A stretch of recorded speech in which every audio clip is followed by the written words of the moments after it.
history. Well, you guys, I really appreciate both of you and all that you had to do for the Project Blue Book premiere. Either one of you, both of you, I think probably should take a minute or so and just, again, give us your impression about the Project Blue Book television series so people can get excited to see this. Well, if you want to start off with me, absolutely put it on the calendar. It had me biting my nails, and I know this stuff. I thought it was just superbly done, and I think for a lot of people who are new with the whole field of ufology, it's going to be a real eye-opener. I would like to put in a plug for the Ocean Shores UFO Symposium, March 1st and through the 3rd. In 2019, I know both Michael Hall and I will be there giving presentations. I'll be doing a presentation basically on the history of UFO activity in Washington State, which I think will blow a lot of people away. So be sure to put that on your calendar. Yeah, do we actually have a date for that now? Did you just give that out? Last time I looked online, it was March 1st through the 3rd. Yeah, I think you're right. It's a weekend there, first weekend in March. Our good buddy Johnny Manson again is just always coming out with these major events, and of course the Quinaul Beach UFO Festival is the largest festival in the state of Washington. People don't really realize, as far as UFOs and the paranormal goes, it's a big event. You're talking 600 plus attendees, coming to that conference. We have some great news, you guys. Maureen and Zach, we've been green lighted to go another 10 minutes here to 8:10. If you guys would like to hang in there with me, we can wrap up a few more details here. Yeah, I can talk in a few more message points for Project Blue Book, and just to kind of give our listeners the final details that they need to be able to tune in. So again, that's Tuesday, January 8th. At 10 p.m. Eastern and Pacific time on the History Channel. It's 10 episodes this season. Season 1 will be 10 episodes, so it's going to be suspenseful, probably good nail biters, waiting until the next week for the, you know how they like to do that, especially since one of the actors is played in the Game of Thrones, and that's how they did it. There's always a cliffhanger there at the end, so... it was fascinating. I won't give away the cliffhanger on this first episode, but it was really fascinating to me to realize, oh my goodness, I have got to watch this next one after the premiere. Oh, I know. It just grabs you as you go, wait, I gotta watch it. I can't imagine what is going to happen after the whole season is done, and you get to binge on the entire first season. That would be awesome. Mm-hmm. Well, have some fun. Go ahead. Mm-hmm. Oh, I was going to say, we'll probably post an event to the Washington MUFON pages on Facebook for any watch parties that we have, and it'd be cool to do that with the UFOI team, so we can all kind of network and have a big occasion, because like you said, this is a form of disclosure, and I don't know if we're going to get any more in-your-face disclosure. This is going to be airing in millions of homes. Around the world, around the U.S. anyways, probably online as well. And I look forward to it. It comes from A&E Studios, and it's executive produced by Academy Award and Golden Globe winner Robert Zemeckis, who produced Forrest Gump, Back to the Future, and my favorite movie of all time, Contact, with Jodie Foster. Oh, yeah. Can you imagine, Robert? I am just so blown away that they have Robert Zemeckis, as the executive producer of this. That goes to show you the heavyweight money and backing that this project has. That's massive. Absolutely. Yep. And we were allowed to mention a few other key talking points, and so among the cases explored in this season's show of Project Blue Book will be the Gorman dogfight case, Fargo, North Dakota, and West Virginia, Alabama, Texas, Florida. So we're dealing with not just West Coast sightings, but this will reach everyone across the U.S. and really brings it all together. UFO sightings happen from east to west, and it just helps to get reports from everybody. And I think they're going to really like to tune in. So for more information, you can just go to history.com/Project Blue Book and check it out. And that's all we can really say on that. Well, and can you imagine how busy you two are going to be after this premiere episode in January, on January 8th? Please don't talk about it. I'm busy enough as is. I don't need more sightings. But I was going to say that this whole idea of getting together and have viewing parties, half the fun of watching that preview screening was that we were in a room with a couple of hundred people, and you could feel their excitement and the energy. So, and it would be I'm thinking, are you going to be sending a copy of this broadcast to the history people? Because we ought to be on their promotion and marketing budget. I mean, we're doing a great job marketing their film. Oh, absolutely. I am talking probably every other day or so with the Allied Global Entertainment folks. Amanda and Alexa have been very, very nice to the UFO team and MUFON, and they, I think they are impressed with what we can do, and I wouldn't be surprised that we get a phone call down the road here going, "Hey, we've got another project for you guys to do, either on this one or something else."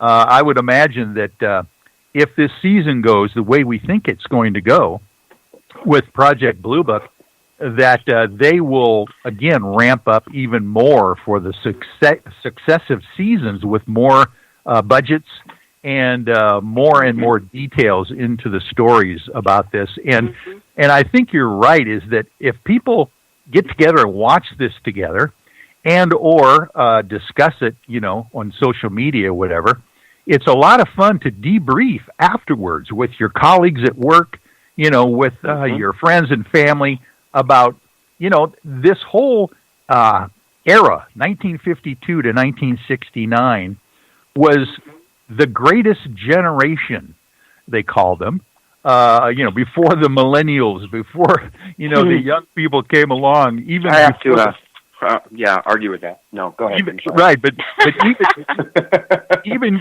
Zach before is a millennial. Right, I know he is a young guy.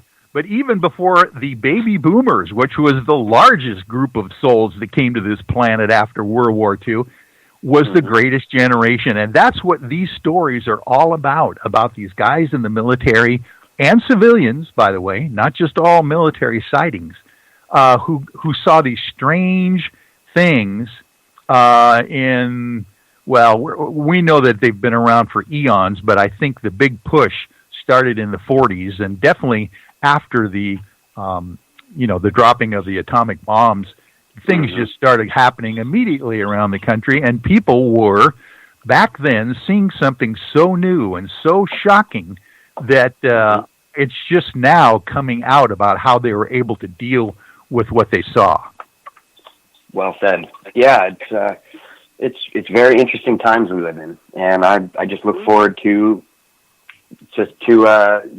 one day being kind of like a Star Trek paradigm where we stop fighting on this planet and we kind of go towards more of a science and exploration type, because the universe is a big place. The human race is a curious bunch, and I think this is kind of leading the way. And for the most part, I think we're ready. Everyone knows how to use an iPhone or touch device, and so why can't and now the hands-free cars and all these electric vehicles. Well, the next thing to come is going to be anti-gravity and inverse gravity, or however you want to say it, and free energy, which I encourage everyone to look up and look into Tesla's work, Nikola Tesla.